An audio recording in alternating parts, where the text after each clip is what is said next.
Can I ask Anthony, because this is something that I've been kind of contemplating a lot lately with our upcoming move. What is your family's approach to embracing the culture of Dominican Republic, which it sounds like it fits your family a lot better, but also making sure you don't lose what your family back home in America can bring to your family and your kids' experience? Because, as a Black woman specifically, I don't want them to lose that part of their heritage. And just like when we first had our daughter, I wanted to make sure she was really connected to her Dominican heritage here when we live in California. That's still important for both sides of our family when we move. So what is your thought on that, and how is your family making those types of plans and arrangements? Rihanna, that is a great question. And I will tell you, you have nothing to worry about. And this is why. So there's a huge community, as you know. I mean, we've been talking about Dominican Bridge.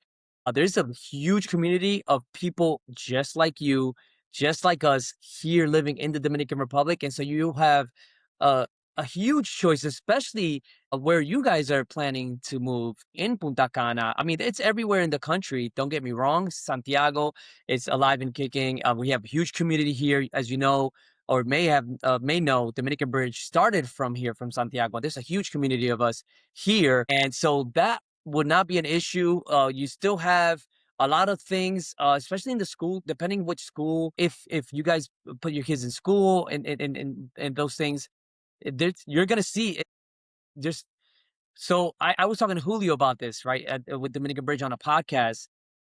Living here still gives me the opportunity to be American as well, because it's a very accepted culture here, right? It's not something that's like, oh, it's very accepted. Some people actually are adapting to a lot of things, even like Halloween and stuff over the years.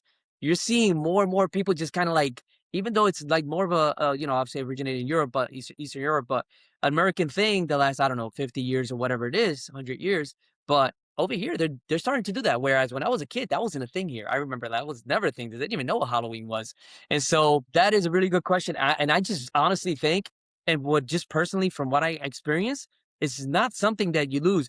What they're losing, in my opinion, what I deem to be the bad qualities of the culture over there, those are the things that they're losing, which I'm totally fine with because, but just in general, there's still very huge like American influence here naturally throughout its history here, being geographically speaking, we're close to the US, and so yeah, that I do not personally think that would be an issue with you.